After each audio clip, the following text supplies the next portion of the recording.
Revanth sir Delhi టూర్లు ఉన్నాడు కదా, ఆడ కేంద్ర మంత్రి కిషనాల్ సార్ ను కలిసి కేటీఆర్ అరెస్ట్ మీద బీజేపీలు కమలయ్యలు ప్లాన్లు గీస్తుండని గుసగుసలు పెట్టుకుంటుర్రు రాజకీయాలు తెలిసినోళ్ళు. కేటీఆర్ జోరుకు బ్రేకులు వేయకుంటే మనకే కష్టమైతది. ఏదో కేసుల గట్టిగా సెక్షన్ల కింద లోపట దోషణమంటే బయటకు వచ్చేందుకు మినిమం ఏడాది పట్టాలి. అగో అట్లా చేయాలి. ఆయన మీద పెట్టే కేసులు చూసి కడమ బీఆర్ఎస్ వాళ్ళు మన జోలుకు వచ్చేతందుకు గజ్జు నొనకాలే అని గట్టిగా కేసులు పెట్టే ప్లాన్ చేస్తుండట.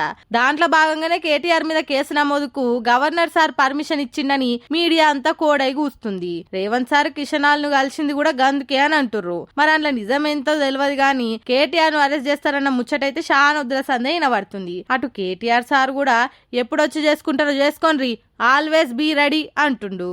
ఆయన వీళ్ళకి తెలియంది ఏంటంటే కేసులకు జరుచుకునేటోళ్ళు అయితే ఇవాళ తెలంగాణ వచ్చేదా? జైళ్లకు పోవుడు బీఆర్ఎస్ లీడర్లకేం కొత్త కాదు. అట్లా చేస్తే బీఆర్ఎస్ నెత్తిన్నే పాల్పోసిన వాళ్ళు అవుతారు అధికార పార్టీలు. జైలుకు పోయిన వాళ్ళను సీఎం చేసే ఆచారం మన దేశంలో చాలా నడుస్తుంటది.